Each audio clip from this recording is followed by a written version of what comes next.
Le sujet de mon intervention, c'est la coexistence de l'activité de pêche avec les industries gazières, pétrolières et minières sous-marines. Et je vais montrer quelques exemples pour commencer mon intervention. Les diamants en Namibie, l'étain en Indonésie, les phosphates en Nouvelle-Guinée, les hydrocarbures en Irlande, Terre-Neuve en Argentine, sont quelques exemples de l'interférence entre la pêche et les activités industrielles sous-marines. Ces conflits sont assez récents, parce que le développement de ces industries, c'est également très récent. Mais vraisemblablement, avec le temps, augmenteront ces conflits. Parce que la technologie sous-marine avance très rapidement, parce qu'il y a une demande accrue des ressources naturelles sous-marines et parce que les ressources en terre diminuent. Cette interférence présente quelques problèmes de cohabitation. Et ces problèmes de cohabitation nous amènent à soulever une question. La question est la suivante. Comment concilier des ambitions en principe légitimes sur les ressources naturelles qui se trouvent dans la mer, les concilier les unes avec les autres, et également les concilier avec la nécessaire protection des mers et des océans. Pour essayer de développer ces questions, plutôt que pour essayer de la répondre, parce qu'il me semble que pour le moment, nous n'avons pas de réponse, pour essayer de développer cette question, de la première partie de mon intervention, je vais présenter d'une manière très succincte cet scénario de convergence des activités humaines dans les mers. Et dans la deuxième partie de mon intervention, je vais essayer de montrer quelques foyers de tension qui se présentent dans différents lieux de notre planète. Mais surtout, je vais prendre comme référence les problèmes que maintenant souffre la flotte communautaire de pêche, c'est-à-dire les bateaux qui portent pavillon des États membres de l'Union européenne.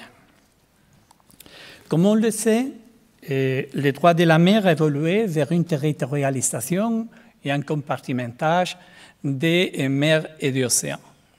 Cette compartimentation a été accompagnée par un renforcement de la souveraineté et de l'empreinte des États riverains.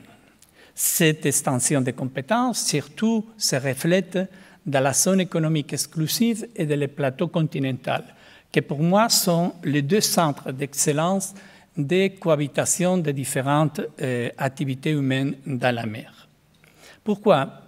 Parce que dans les zones économiques exclusives se concentrent les 90% des ressources halieutiques du monde.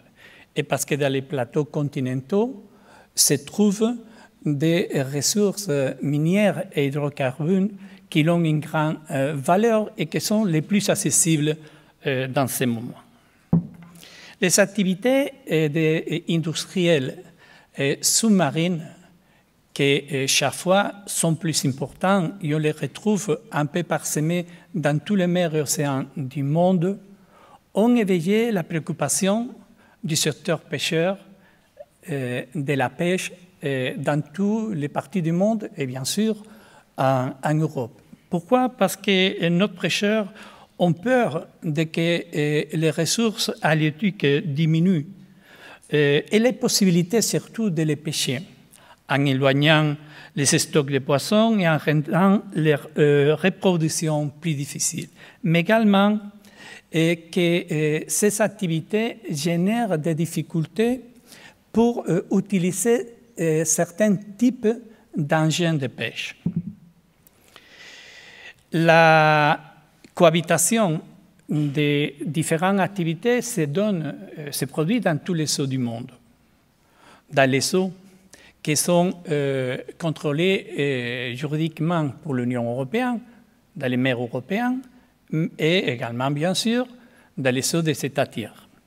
Pour ce qui concerne les eaux européennes, il existe une législation européenne bien développée, centrée sur les milieux marins, sur la planification spatiale, sur l'aménagement du territoire maritime et bien sûr sur la préservation des ressources halieutiques. Cette législation est incorporée en 2007 dans une politique qui se veut intégrale, la politique maritime intégrée. Cette politique mise sur la croissance bleue et bien sûr sur la possibilité de cohabiter, de que toutes ces activités cohabitent d'une forme intégrée, cohérente et coordonnée. Dans les cas hors de l'Union européenne, il convient de noter également que le droit international de la mer, malgré les silences de la Convention de Montego Bay, il y a une référence dans la préambule, mais pas dans les textes de cette Convention, en ce qui concerne cette coexistence des activités, accorde de plus en plus d'importance à la coexistence des activités anthropiques qui se développent dans les différents espaces maritimes. À cet égard, existe, et je ne vais pas les rappeler parce que pendant ces journées, ils se sont déjà mis sur table, certains, je dirais, beaucoup de tests internationaux qui montrent l'inquiétude croissante d'établir une gouvernance et une protection des océans plus efficaces et intégrées. Ces tests montrent une inquiétude. Et cette inquiétude a été trasladée aux décideurs politiques à niveau national, à niveau international, à niveau européen. Des initiatives sont lancées dans le but de planifier les espaces maritimes, canaliser la concurrence entre les différents usages et réduire les conflits entre les secteurs. Mais il faut reconnaître que ces inquiétudes, que ces actions de la part des décideurs politiques se sont concrétisées dans des textes avec une faible densité normative, des textes en général de soft law et pas contraignants juridiquement. Seulement, comme vous voyez hier, peut-être avec les jeux des les résolutions, déclarations et codes de conduite avec la pratique des États, on arriverait un jour à voir des normes coutumières émerger dans ce domaine. Mais c'est le cas, mais ce n'est pas le cas dans les temps présents. Mais pas tous les secteurs, pas toutes les activités qui se développent dans la mer ont les mêmes cadres juridiques. Et c'est peut-être là où on trouve la plus importante de la faiblesse en ce qui concerne la cohabitation, que tous les secteurs ne sont pas traités de la même manière. Si on prend le secteur de la pêche comme référence, on voit tout de suite que le secteur de la pêche, ce qui fait objet d'une réglementation internationale, nationale et européenne très détaillée, très contraignante. Mais en revanche, si on regarde vers les activités minières, on ne trouve pas cette réglementation. Et si on regarde les secteurs d'exploration et exploitation des hydrocarbures, on arrive à peu près à la même conclusion. Et pourquoi? Le développement du droit de la mer a favorisé, on le connaît très bien, les protagonismes croissants des États riverains. Son fondement, c'est la souveraineté de l'État sur ses ressources naturelles, sa base physique des mers et océans compartimentés, sa projection juridique, une gouvernance zonale, pas globale, le résultat que c'est l'État riverain qui est celui qui va établir quelle activité maritime peut se développer dans ces espaces, qui, quand et comment. Et c'est ça qu'ils sont en train de faire maintenant les autorités de la Namibie pour ce qui concerne les diamants, les autorités de l'Indonésie pour ce qui concerne l'étain, de la Nouvelle-Guinée, etc., etc. Toutefois, cette perspective zonale commence à être révisée, à être nuancée grâce à l'incorporation, on l'a vu ce jour, des critères qui affirment et protègent l'intérêt de la communauté internationale dans son ensemble. Ainsi, le principe de la compétence exclusive d'États riverains sur ces ressources naturelles commence à se réviser grâce au principe de coopération, de l'utilisation raisonnable, du développement durable et de la précaution. Cela se reflète dans des accords. On parlait d'un accord qui vient d'être conclu dans l'océan Arctique central, mais également on parlait hier de ces changements mitigés de la juridiction exclusive de l'État des pavillons vers une juridiction prioritaire de l'État des pavillons dans certains domaines concernant certaines des activités.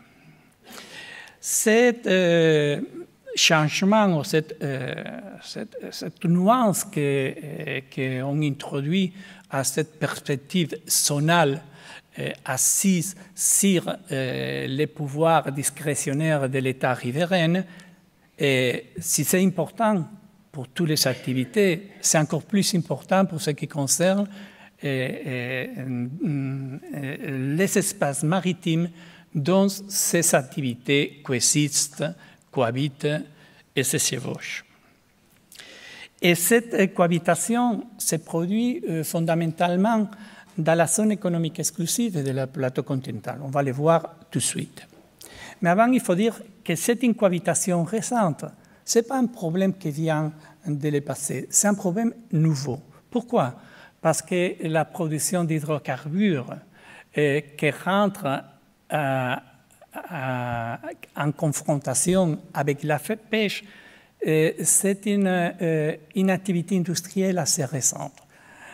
Vous me direz, bien, mais on fait de l'exploitation pétrolière depuis un siècle. Mais oui, mais c'est un problème de coexistence en général avec les autres activités humaines. Aujourd'hui, par contre, la quantité des gisements de pétrole qui sont en train d'être travaillés, l'intensité crée des problèmes nouveaux. Hier, on a entendu parler des gisements qui se trouvent dans la côte du Brésil et qui sont en train d'être exploités ou au moins explorés à des profondeurs incroyables. Également, c'est la même chose pour ce qui se rapporte aux ressources minières. Les activités minières sous-marines sont assez récentes et surtout sont assez près de la côte. Traditionnellement, étaient les diamants, les sables, etc., très près de la côte. Maintenant, évidemment, ce n'est plus le cas. Pourtant, en conséquence, les chevauchements, pour moi, les plus importants, les problèmes de cohabitation les plus graves qui maintenant se produisent dans les mers et océans, se produisent dans les eaux territoriaux ou juridictionnelles des États territoriaux ou juridictionnels des États côtiers. Pourquoi? Parce que c'est là où coïncide avec les zones de pêche les plus importantes du monde. De manière exceptionnelle, bien entendu, ces conflits peuvent également se produire en haute mer, lorsque la pêche en eau profonde coïncide avec des activités pétrolières ou minières qui dépassent, dans des espaces qui dépassent la juridiction, le plateau continental des États riverains. Mais dans ce cas, c'est l'autorité internationale des fonds marins qui doit s'occuper de cette question. Mais on trouve un problème, que l'Autorité internationale des fonds marins s'occupe de la zone et de ses ressources, mais pas de la colonne d'eau. Est-ce qu'on peut regarder tous les processus BBNJ pour trouver une réponse? Non, parce que ce processus a écarté les problèmes concernant, en général, les problèmes concernant la pêche et l'état de ces stocks de pêche. Donc, on arrive à un espace qui, en principe, est régi par les principes de liberté d'usage, liberté de pêche, mais on voit également que l'implantation des aires maritimes protégées, sauf pêche, qui interdit la pêche, se développe dans certaines zones du monde.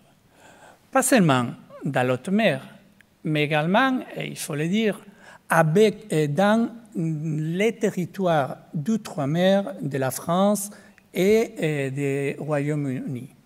D'immenses zones de marines protégées en Clipperton, en Pitcairn, en Chagos, posent beaucoup de problèmes en ce qui concerne la cohabitation de la pêche avec des industries qui, dans le futur, pourront se développer dans cette zone. Et l'impact de l'activité industrielle, c'est un impact très long. C'est produit tout au long de la chaîne industrielle. Depuis les débuts de la recherche, on commence déjà à faire des explorations acoustiques, sismiques, etc., qui met en danger les populations des poissons ou les éloigne. De plus, une fois que les plateformes et autres infrastructures offshore sont situées, les problèmes se multiplient. Il y a des fuites opératives, opérationnelles, il y a des fuites dues aux catastrophes maritimes, etc., qui, évidemment, ils ont un impact très important dans les zones de pêche où travaille la flotte de pêche européenne. Et par ailleurs, il existe le consensus scientifique selon lequel les émissions acoustiques de prospection sismique présentent un impact très important sur les pêcheries. Le chevauchement de ces activités industrielles sous-marines avec la pêche sont très importants et dans certains endroits sont foyers de tensions et d'incertitudes. Dans cette partie, deuxième partie de ma communication, je vais essayer de montrer quelques exemples. Ce sont des exemples assez récents des interférences des activités humaines dans la mer. Ces tensions et incertitudes se produisent par exemple dans une zone très fréquentée par la flotte communautaire. Je parle du Grand Saule. Depuis 2010, l'Irlande envisage la possibilité de trouver dans ses eaux juridictionnelles des gisements d'hydrocarbures. À cette date, plus d'une cinquantaine de licences ont été octroyées pour les autorités irlandaises à différentes entreprises pétrolières. C'est un endroit où la flotte communautaire européenne travaille depuis toujours dans le cadre de la politique commune de la pêche, et les bateaux qui participent dans cette pêche sont des bateaux qui ont la licence et l'autorisation correspondante. Mais ces bateaux, surtout dans une zone du Grand Saule, les banques de Porcupine, ont été obligés de s'éloigner. Les autorités irlandaises les ont contraintes à s'éloigner. Je vous donne un exemple. 90 bateaux avec des pavillons espagnols ont dit arrêter de travailler dans cette zone et s'éloigner en cherchant des poissons dans des autres zones moins poissonnières, avec plus de difficultés pour travailler. Et en ce qui concerne cet conflit d'activités sous-marines et pétrolières, et en ce qui concerne la pêche, il me semble qu'il serait très important pour l'Union européenne, s'il veut que la politique maritime intégré ne soit pas seulement une stratégie, mais il devient véritablement une politique qu'elle prend des mesures pour éviter des situations comme cela. Qu'avant une activité industrielle sous-marine de cette importance, on étudie pas seulement l'impact sur l'environnement, mais également l'impact socio-économique sur des autres secteurs qui, d'une façon licite, d'une façon légale, protégés par les droits de l'Union européenne, travaillent là-bas depuis toujours. Il existe des autres cas, bien entendu, qui affectent également la flotte de pêche européenne. Je parle, par exemple, de la Namibie. En Namibie, il y a une flotte très importante qui travaille sous pavillon de la Namibie, mais qui appartient à des entreprises conjointes de joint venture des capitales européennes. Bon, dans les endroits où pêcher, maintenant, les autorités namibiennes ont donné des concessions pour extraire des diamants. Maintenant, il y a des activités sous-marines. On extrait à 200 mètres de profondeur et à 50 km de la côte namibienne des diamants dans des endroits où des bateaux de pêche travaillaient traditionnellement. Également, à 130 km face à la côte namibienne, à l'auteur de Walvis Bay, il y a eu une concession de la part des autorités namibiennes pour une exploration et dans la future exploitation des gisements de phosphate. Maintenant, cette concession est arrêtée, bon, au moins est suspendue parce que les pêcheurs ont présenté devant la Cour suprême de la Namibie une demande. À cet égard, il me semble qu'il serait très important qu'on mette en place des mécanismes de conciliation dans lesquels, évidemment, participent les autorités namibiennes parce que sont des ressources naturelles namibiennes, mais qu'on tienne en compte également les gros investissements que depuis les années 70 font des entreprises, des capitales européennes qui ont participé d'une façon très active au développement économique de la Namibie et ont fait de ce pays un pays pas seulement diamant, mais également un pays producteur de produits essentiels pour l'alimentation de sa population. Il y a un autre foyer de tension très important et on le retrouve en Terre-Neuve, face à la côte du Canada, à 400 km de la côte. C'est le sanctuaire d'une espèce de poisson très précieux qui s'appelle le flétan noir. C'est un poisson pêché par la flotte européenne, 14 000 tonnes de flétan noir on pêche chaque année. Dans cet endroit, les autorités canadiennes ont octroyé des licences qui vont mettre en danger cette sanctuaire des licences pour la prospection pétrolière.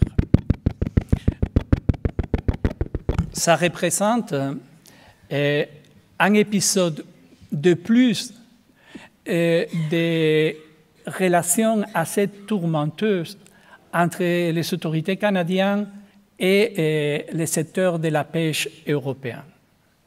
Tout au long de l'histoire, on a eu des confrontements, des saisies de bateaux.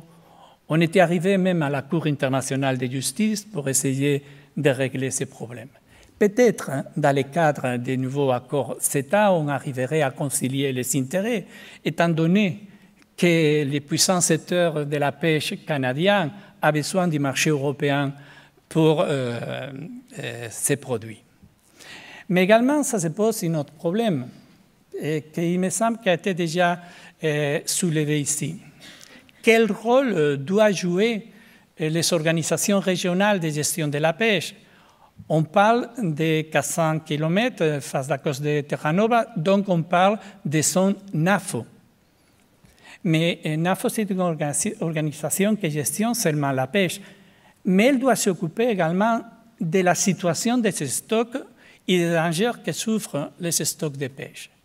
peut-être NAFO devrait regarder dans les miroirs des caméras pour voir si on ne devrait pas faire comme se fait dans cette organisation sui generis concernant la pêche en ce qui concerne l'établissement des aires marines protégées. Et j'ai fini par un dernier exemple. Cet exemple, c'est au large des côtes des îles Malouines, dans les eaux juridictionnelles de l'Argentine. L'Argentine vient de proclamer l'établissement d'une zone pour l'exploitation d'hydrocarbures de 1,5 million de kilomètres carrés. C'est un endroit où se concentre une activité très importante de la flotte européenne qui pêche avec des pavillons des États membres de l'Union européenne, également avec des pavillons des îles Malouines. La situation, ça va se compliquer énormément du moment où le Brexit se concrétise, parce que le retrait de l'Union européenne du Royaume-Uni, ça va avoir des conséquences très importantes sur ce territoire d'outre-mer que c'est les îles Malouines. Bien, face à tous ces problèmes, le droit européen a évolué dans une direction, le droit international public dans une autre direction.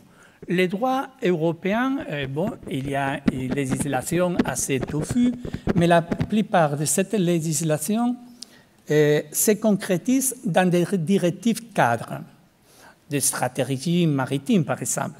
Ce sont des directives qui donnent une grande ampleur, une grande discrétionnalité aux États membres de l'Union européenne pour transformer au droit national cette norme.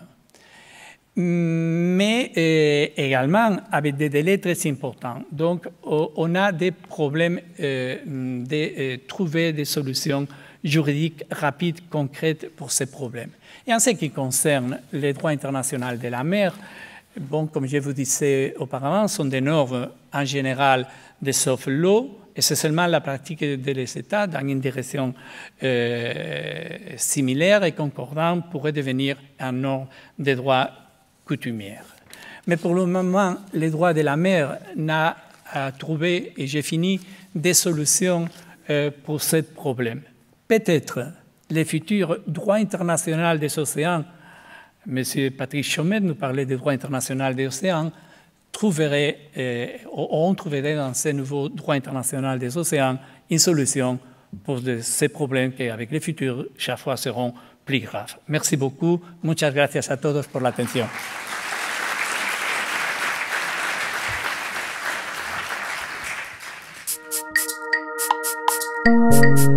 Thank you.